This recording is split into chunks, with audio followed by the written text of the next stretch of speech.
Au nom du Père et du Fils et du Saint-Esprit. Amen. Chers frères et sœurs, nous en sommes au deuxième jour de la prière avec Thérèse dans cette neuvaine qui nous conduira jusqu'à la célébration de sa fête liturgique le 1er octobre 2022. Commençons par une brève prière. Après, je vais vous dire comment nous allons procéder pour avancer sur ce deuxième thème du jour, après le premier thème d'hier, qui était l'introduction à sa vie. Aujourd'hui, nous allons voir le thème de la vocation à l'amour. Seigneur, par l'intercession de Sainte Thérèse, de l'Enfant Jésus, de la Sainte Face, aide-nous à devenir meilleurs chaque jour et daigne nous accorder la grâce que nous sollicitons de ta grande bonté. Par Jésus le Christ, notre Seigneur. Dans cette vocation à l'amour pour Thérèse, nous allons parcourir brièvement 5 lieux et indiquer ce qui nous frappe dans ces 5 lieux. Vous partagez là où vous pouvez vous-même lire et approfondir ce thème avec l'intercession de Sainte Thérèse de l'Enfant Jésus. Le premier lieu, c'est le manuscrit A, à partir de la feuille 45 jusqu'à la feuille 46. Là, nous verrons la place de la vocation à l'amour à l'occasion de la croissance spirituelle de Thérèse. Le deuxième lieu que nous allons évoquer, c'est l'attraction toujours vive de l'amour de Dieu, qui dans la vie de Sainte Thérèse pourrait être représentée par le manuscrit A 83, la feuille 83, où vraiment c'est cette attraction qui se manifeste dans la soif de l'amour de Dieu et qui est comme représentée par sa face. La face qui représente le Dieu donné par amour pour nous et qui attire notre amour par sa soif des âmes et qui nous envoie aussi d'une certaine manière quand sa soif nous attire et en même temps devient notre soif. Le troisième lieu, ce sera l'amour qui devient une attitude de vie, ce que Sainte Thérèse écrit dans le poème intitulé « Vivre d'amour ». Ce troisième lieu nous montre un déploiement d'une existence qualifiée ou caractérisée par l'amour. Le quatrième lieu alors, c'est se jeter dans l'amour. Ou si vous voulez cela, ce que nous montre Thérèse quand elle s'offre elle-même comme victime de l'Holocauste à l'amour miséricordieux. Et enfin, le cinquième lieu, c'est quand elle nous le raconte à la lumière du 12e chapitre de la première lettre de Saint Paul aux Corinthiens, quand elle a découvert que dans l'amour convergent toutes les autres vocations et que c'est l'amour qui féconde et donne valeur à toutes les autres vocations dans l'Église. Commençons donc par l'amour comme force qui jaillit de la croissance spirituelle que Dieu opère dans la vie de Thérèse.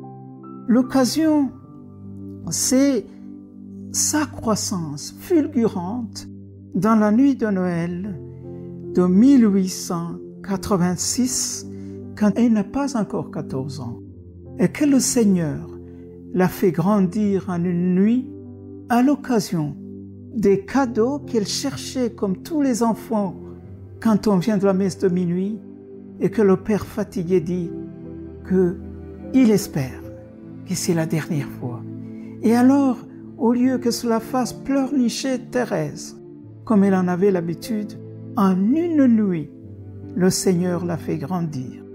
Et alors, cette croissance de sortir des langes, comme elle dit, est accompagnée par l'amour, parce que juste 1897, elle voit une image de laquelle elle voit le sang qui jaillit du côté ouvert du Christ et qui semble se verser par terre. Et elle y lit l'ingratitude des hommes. Elle décide de se placer là, recevoir la rosée de cet amour livré pour nous et la répandre sur les âmes. Et là, l'occasion, la première qui se présente, fut l'adoption du criminel Pranzini, pour laquelle Thérèse prie, invite à prier pour que son âme se sauve. Mais lui ne se confesse pas, ne donne pas des signes de conversion. Mais à la fin, quand il est monté à l'échafaud, il demande au prêtre qui l'assistait en ces dernières heures de lui tendre le crucifix, qu'elle baise 3 fois. Et alors Thérèse y trouve la vocation à cet amour infini de prier pour les pécheurs, parce qu'elle est convaincue que Pranzini devient son premier fils, que le Seigneur l'a écouté. Ainsi, l'amour se dessine dans sa vie comme accueilli de l'amour infini de Dieu, mais devenu l'amour donné pour sauver ou pour collaborer au salut que le Seigneur veut donner à tous les hommes, sans exception aucune. Le deuxième aspect, comme je le disais au commencement, c'est celui qui se dessine quand, dans le manuscrit, le même manuscrit A, Thérèse voit qu'elle est attirée, comme pour dire que l'amour qu'est le Christ attire à lui. C'est un amour qui attire. Et dans la vie de Sainte Thérèse, cette attraction vient et représentée par Jésus dans sa sainte face, quand sur la croix, il dit « J'ai soif » et que, inclinant la tête, il dit « Tout est consommé ». C'est dans l'évangile de Jean. En effet, c'est là que Thérèse lit, elle qui a toujours cette lecture profonde des Saintes Écritures.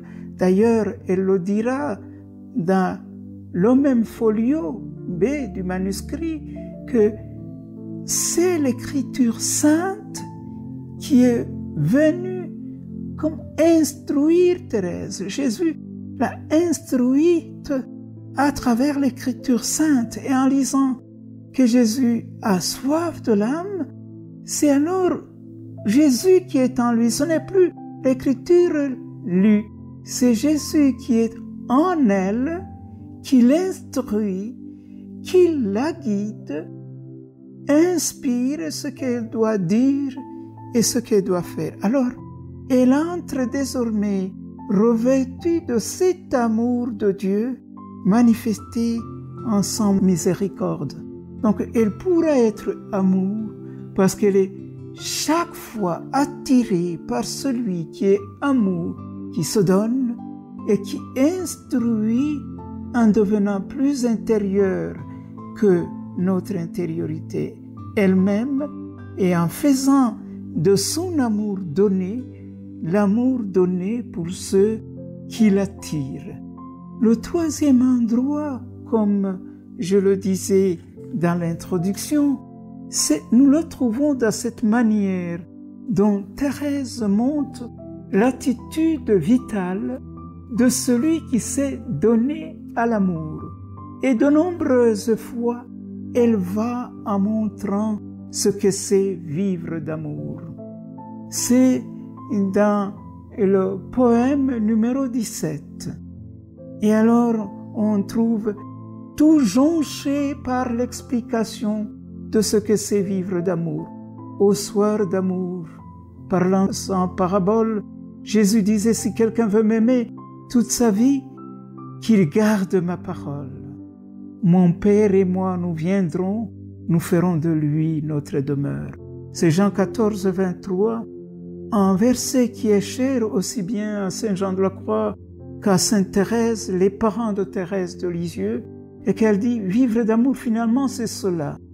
Garder la parole de Jésus, l'accomplir. Alors on devient demeure de Dieu lui-même. Alors, elle continue, vivre d'amour c'est te garder toi-même, verbe incréé, parole de ma vie. Comme quoi vivre d'amour, c'est vraiment vivre du Christ, qui est verbe, mais qui donne l'esprit d'amour, qui embrase celui qui l'accueille. Alors en l'aimant, on attire le Père. Ce cœur, notre cœur est habitacle du Dieu Trinité. Alors on vit de sa vie, et cela vivre d'amour. Et elle enchaîne dans ce poème très beau, un chef-d'œuvre de la poésie, en montrant que vivre d'amour, c'est un style, on pourrait dire, c'est un état de vie du chrétien qui est rempli de la vie de Dieu et qui, comme dirait saint Paul, ne vit plus lui-même, mais vit de la vie de Dieu en lui. Et finalement, dans le 4e lieu, qui est l'offrande de soi-même comme victime de l'Holocauste à l'amour miséricordieux. Nous savons que quand Thérèse s'offre à soi-même, elle est comme un dépassement de ce que l'on entendait de son temps pour plaire au Christ, que ça serait être comme un paratonnerre, s'offrir à sa justice. Mais Thérèse, non, elle n'en peut pas. S'offrir à sa justice, comment serait-il possible quand la justice de Dieu elle-même est enveloppée dans son amour?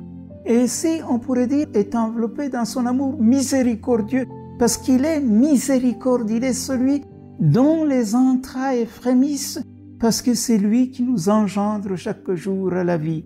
Alors nous savons que Sainte Thérèse a composé cette prière, qui est aussi la prière numéro 6, qui est réellement cette attitude, où plutôt que s'offrir comme un paratonnerre, on s'offre à Dieu, que l'amour de Dieu trouve son instrument en nous, que sa miséricorde qui enveloppe sa justice et ne l'annule pas, trouve son instrument en nous. Et finalement, après avoir parcouru ces 4 lieux, on pourrait en trouver bien d'autres. Nous voyons Thérèse finalement, dans sa lettre écrite à Marie, sa sœur comme sœur naturelle, mais aussi sa sœur comme sœur qui est devenue l'inspiratrice de ses écrits, parce que c'est elle qui a demandé à Mère Agnès, leur sœur, de supplier Thérèse pour qu'elle commence à écrire des souvenirs d'enfance, on pourrait dire, qui est à l'origine de l'écriture de Thérèse. Alors, elle lui écrit ce qui est devenu manuscrit B, où elle voudrait être martyre, mais elle est trop petite pour cela. Elle voudrait être aux pieds de Jésus, comme Sainte Marie de Magdala. Elle voudrait être les soives pontificales. Elle voudrait être tout. Mais finalement, où est-ce qu'elle trouve le tout? Dans l'épître de Saint Paul, au chapitre 12, quand il fait ce que nous appelons l'éloge de l'amour. Il pourrait avoir le don des langues, il pourrait avoir le don de les interpréter, mais s'il n'y a pas d'amour, ça serait comme une cymbale qui fait du bruit. Ce serait comme un tamar. Alors c'est là que Thérèse trouve que sa vocation au sein de l'Église, ça sera l'amour. Et alors, elle sera tout. Seigneur, par l'intercession de Sainte Thérèse de l'Enfant Jésus de la Sainte face. Aide-nous à devenir amour au cœur de l'Église, à devenir amour au quotidien, à devenir amour dans notre croissance spirituelle, à devenir amour attiré par l'amour, et que l'amour devienne notre style de vie. Notre Père qui es aux cieux, que ton nom soit sanctifié, que ton règne vienne, que ta volonté soit faite sur la terre comme au ciel. Donne-nous aujourd'hui notre pain de ce jour. Pardonne-nous nos offenses, comme nous pardonnons aussi à ceux qui nous ont offensés. Et ne nous laisse pas entrer en tentation, mais délivre-nous du mal. Sainte Thérèse de l'Enfant Jésus de la Sainte Face, prie pour nous, au nom du Père et du Fils et du Saint-Esprit. Amen.